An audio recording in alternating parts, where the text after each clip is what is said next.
Welcome to the podcast of Chapter 2 for Section 2, looking at the nutrient cycles within the ecosystem. Now, your notes included a much more detail in terms of the objectives, but really what we're looking at here are what are nutrients, what is the carbon cycle, nitrogen cycle, and phosphorus cycle. And specifically, this podcast is going to be looking at this carbon cycle.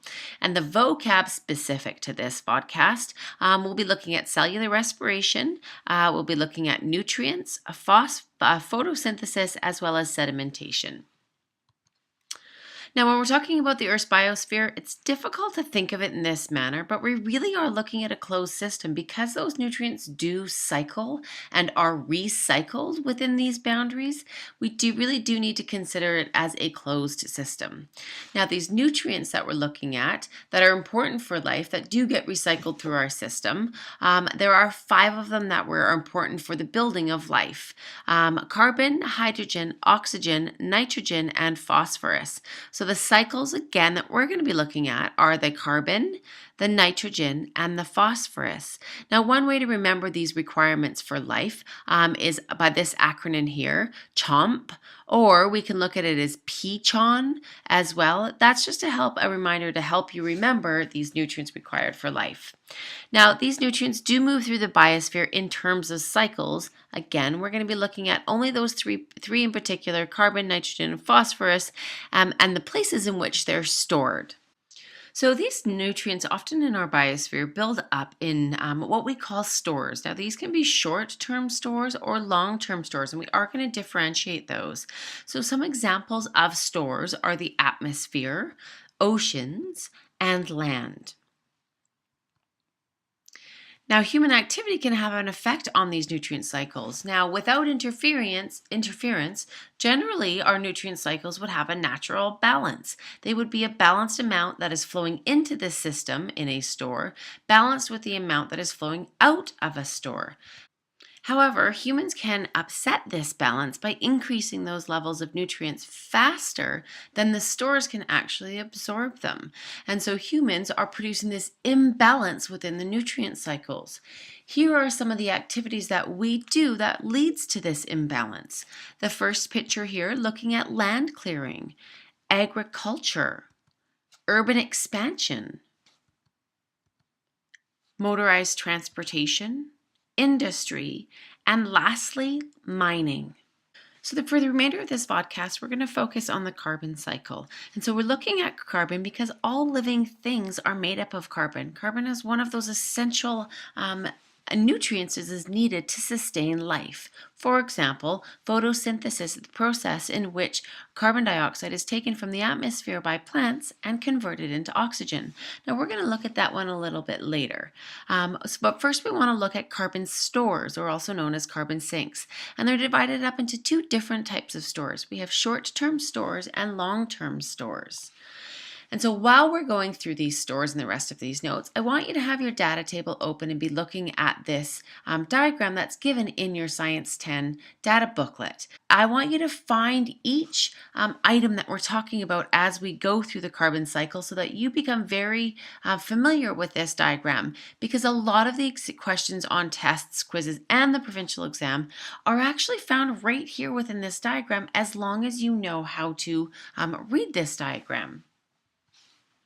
So first off, I want to look at the short-term carbon stores. So terrestrial and aquatic organisms, plants and animals, do contain high amounts of carbons within them. And they decay into organic matter, and that organic matter then will be found in the soil. As well, we also have the atmosphere and the top layers of the ocean also have carbon dioxide within them. So when we're looking at this, the way I always tend to remember the short-term stores is I develop some sort of acronym. Now, you don't have to use mine. You can use your own, but I kind of remember this one, and I always say it's funny because it sounds like a little sneeze. SACHU!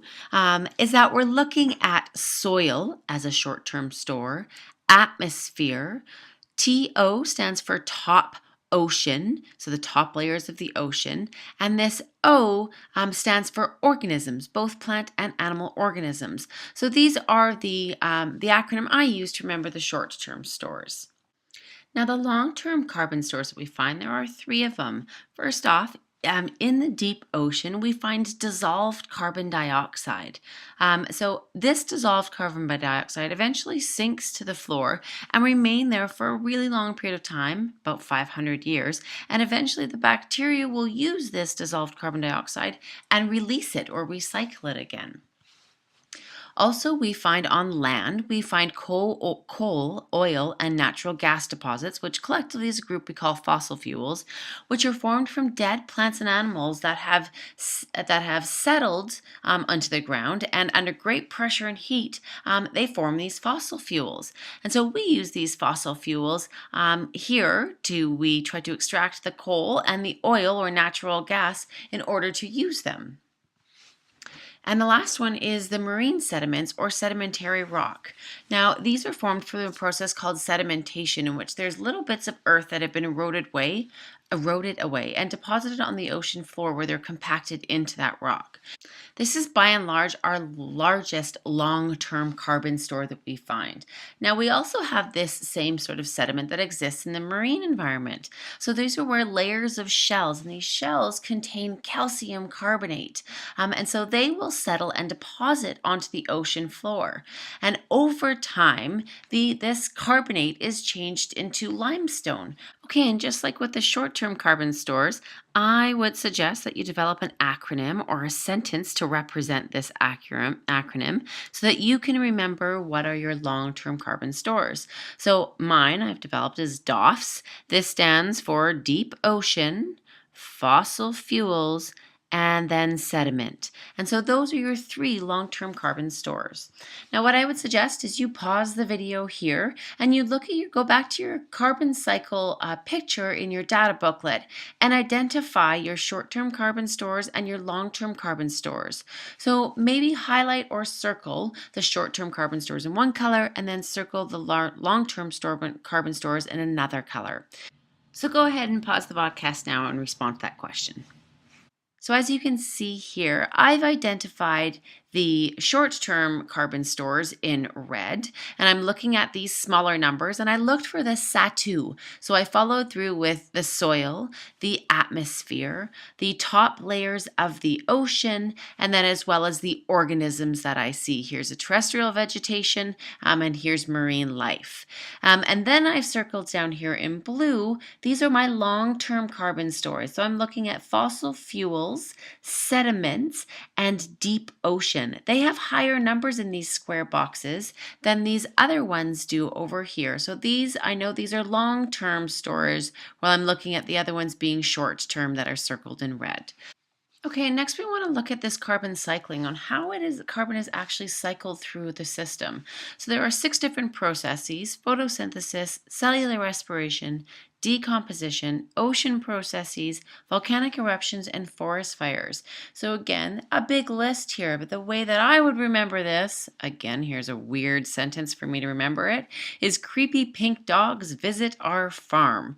So that will help you remember the 6 different ways in which carbon is cycled.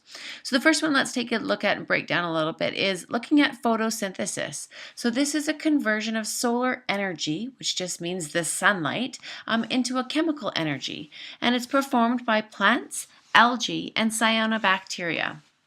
And so here we're looking at 6 molecules of carbon dioxide and the water, which it gets from its roots, and plus the amount of energy. And so here we would be looking at, this specifically is the sun energy. And those 3 things brought together in terms of, and with a plant, is going to produce this C6H12O6.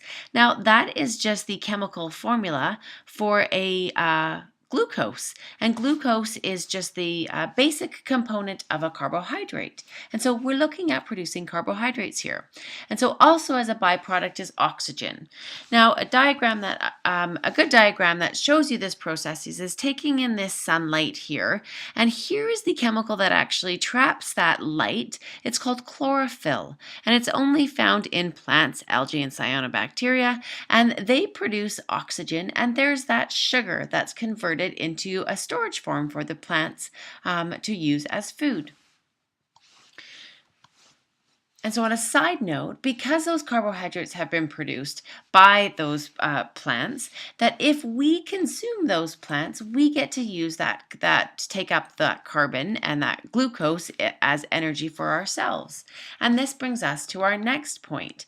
So, cellular respiration, which is performed by both plants and animals, often it's a misconception that it's only done by animals, but plants actually go through cellular respiration also. So, this is where carbon dioxide is released back into the atmosphere by taking that carbohydrate, that glucose, and the oxygen again, and converting it back into carbon dioxide and water. And also, it produces this energy that's released and used for growth and repair and reproduction. And so, you'll notice here again, we are just looking at this glucose, this carbohydrate, C6H12O6. There's 6 molecules of oxygen that's needed, the reason why we breathe. And we will produce water from that glucose and oxygen, as well as carbon dioxide, in which we breathe out into the atmosphere. And here's that energy. We're not going to be producing sunlight energy. In this case, this energy is actually known as a form called adenosine triphosphate, or ATP. And this is what we use for growth and repair and reproduction within our bodies. So the first two processes that we've talked about in carbon cycling, there has been a relationship between the two. I'm not sure if you've noticed them. So photosynthesis and cellular respiration. Here is our equation for photosynthesis, whereas here is our equation for cellular respiration. What you're hopefully seeing is that these two are just opposite processes of each other. And so here we see that energy is needed and it produces glucose and oxygen. Here we see that glucose and oxygen are needed for the reaction in order to produce that energy. So if you remember that plants go through photosynthesis to produce glucose and oxygen, then you just need to remember cellular respiration is the opposite of that. You will need to memorize this formula as it is often used on tests and the provincial exam. So the ocean processes that occur within those long-term energy stores within the ocean sediment pumps more carbon into the oceans than is released back into the atmosphere. So I've shown you 2 diagrams down below. What I want you to pay attention to in this first diagram that's just off to the left is those dark blue or deep blue colors show you where carbon dioxide is entering, whereas your yellow and red show you where carbon dioxide is leaving within the Earth's oceans. What I want you to be looking in the second diagram onto the right is looking at the carbon dioxide levels in the deep water compared to the surface water. And so that surface water that we see occurs here at the tropical latitudes. And so this is due to a process called upwelling. And upwelling tends to occur against continents to bring that carbon dioxide up to the surface. And so in those ocean processes, we see that carbon dioxide dissolves in cold water at higher altitudes and therefore sinks because cooler water is denser. And therefore, those ocean tropics, when we get those currents that flow back to the tropics, is where that water rises and the carbon dioxide tends to be released into the atmosphere more at those tropical regions. And again, this is due to a process called upwelling, and it's the upwelling of those long-term stores. The fourth carbon cycle process is decomposition. So this occurs by those decomposers. Remember, those are our fungi and our bacteria, and they're going to convert organic molecules such as cellulose, which is found in the plant cell walls, and it converts that back into carbon dioxide, which is released into the atmosphere. So this contributes to our atmospheric carbon dioxide levels. The fifth one are volcanoes, which basically speak for themselves when we get that molten sedimentary rock that basically heats up, and then we get those eruptions. It releases that carbon dioxide back into the atmosphere. And the last one are the forest fires. Now, this is the rapid release of carbon dioxide due to the burning and ashes that occur from the burning of organisms. So I'd like you to pause the video here and take a moment to summarize the carbon cycle processes, naming all 6 of them, and then tell me whether they consume carbon dioxide or they release carbon dioxide. I'm going to stop there on this carbon cycle vodcast because I'd like to pick up tomorrow on talking about how humans are affecting the carbon dioxide emissions and what that's actually doing to our environment.